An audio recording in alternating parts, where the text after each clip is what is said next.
बताइए कौन से स्टॉक्स हैं आपके रेडार पर?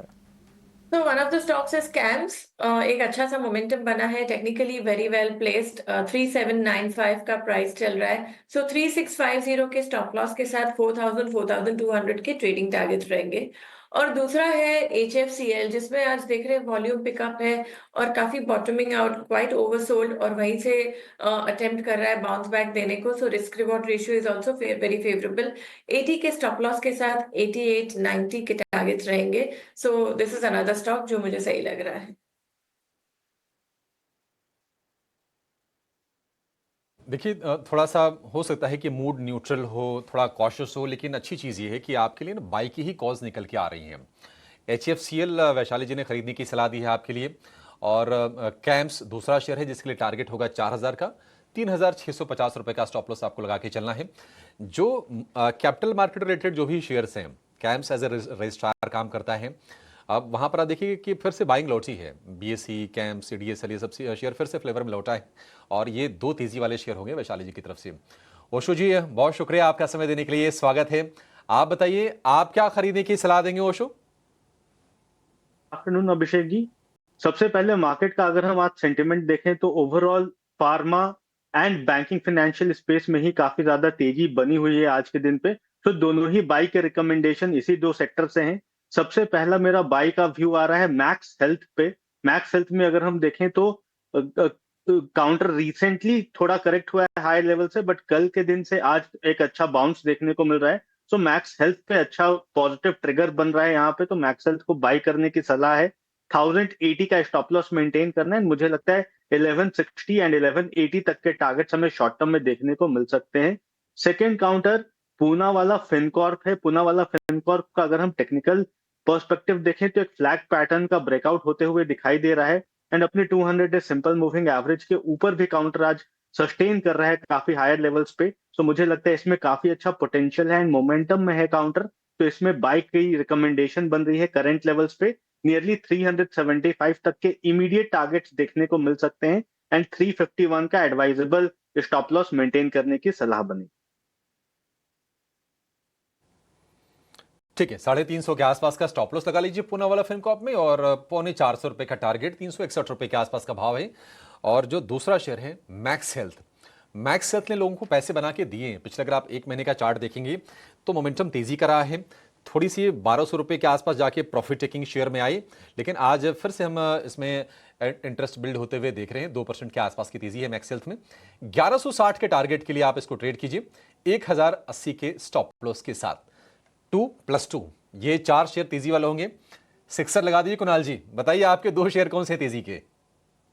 Good afternoon. I think definitely आज मार्केट ही वैसा है जहाँ पे ब्रॉडर मार्केट में इतनी स्ट्रेंथ है, तो मुझे लग रहा है कि बाय साइड पे रिकमेंडेशंस रहेंगे। फर्स्टली अगर मार्केट्स की अगर हम बात करें तो आज निफ्टी की वीकली एक्सपायरी है। इसके लिए हम देख रहे हैं कंसोलिडेशन निफ्टी में, प्लस आईटी से प्रेशर है। ओवरऑल हमारा व्यू निफ्टी पे पॉजिटिव है। लोअर एंड पे 23,000 एक स्ट्रॉन्ग सपोर्ट है। वहाँ पे निफ्टी का 20 डीएम में भी प्लेस्ड है। सो कहीं ना कहीं ये लेवल जब तक नहीं टूटते हैं तब तक निफ्टी पर बाउंड डिप की सलाह रहेगी। कोई डिप मिलता है उसको यूटिलाइज करें आप बाय करने के लिए। 23,350 एक इमीडिएट रेजिस्टेंस है। वो उसके ऊपर निकलता है तो नेक्स्ट टारगेट 23,650 का शॉर्ट टर्म बेसिस पे आता है। सो निफ्टी बाउंड डिप की सलाह रहेगी। जहाँ तक बैंक निफ्टी है, क्लियर कट आउट परफॉर्मर है। 51,000 51,200 जहाँ पे उसका 200 डीएमए प्लेस्ड है।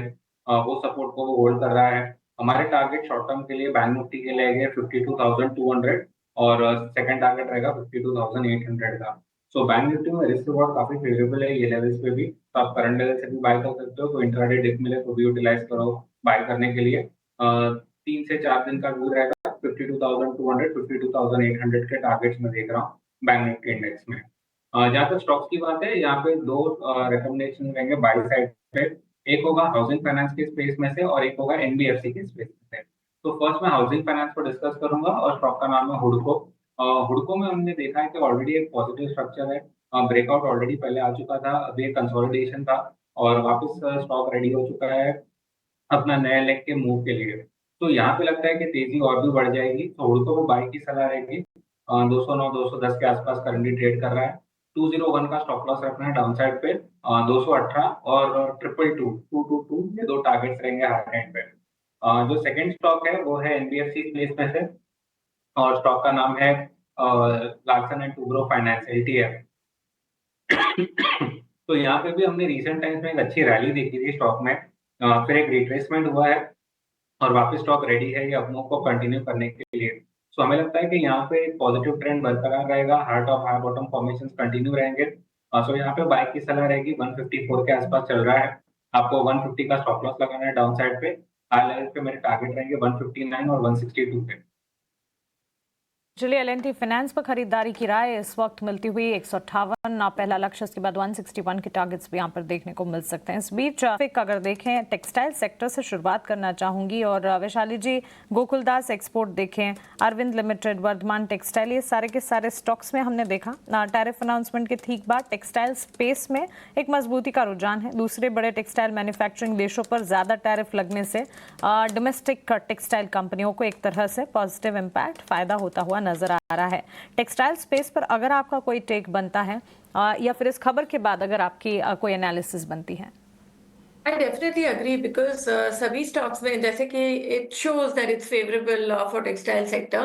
So सभी स्टॉक्स जैसे कि आपने गोकुलदास बताया, फिर even RSWM, lot many stocks ये सब में तेजी दिख रही है. But this is one of the days. Let's see, अगर technically they are very well placed. अगर गोकुलदास की खास करके बात करें तो ये 830 से जो एक अच्छा सा मोमेंटम आया है, आई थिंक ये रैली अभी भी कंटिन्यू होनी चाहिए। दिस कैन गो टुवर्ड्स 950 जो नियर टर्म रेजिस्टेंस रहेगा। और इसके अलावा अरविंद है, KPR mills, they all should do well, but let's see कल का दिन कैसे रहा है, इसके बाद फॉलो अप बाइंग है कि नहीं। खबर के ठीक बाद भारतीय टेक्सटाइल कंपनियों में तो आप देख ही रहे हैं, वर्धमान टेक्सटाइल करीब 16% का इजाफा, अरविंद लिमिटेड 5% की तेजी, गोकुलदास एक्सपोर्ट में भी करीब 7% की तेजी। अभिषेक, क्लियरली ट्रंप के टैरिफ अनाउंसमेंट के ठीक बाद इंडियन टेक्सटाइल एक्सपोर्टर्स के लिए तो कॉम्पिटिटर्स के मुकाबले एक एज, यानी कि एक पॉजिटिव एज ही बनता हुआ दिख रहा है।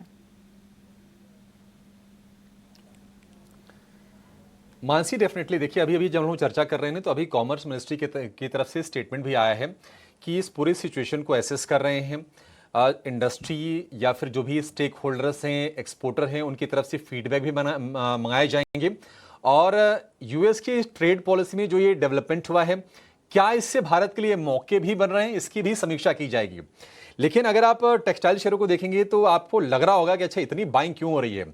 देखिए, ये बाइंग इसलिए हो रही है क्योंकि भारत पर तो 26% का ही रेसिप्रोकल टैरिफ अमेरिका ने लगाया है, लेकिन जो नेबरिंग कंट्रीज हैं और स्पेशली वो देश जहां पर टेक्सटाइल एज हब उभर रहा है पिछले कुछ सालों से, वहां पर टैरिफ ज्यादा है।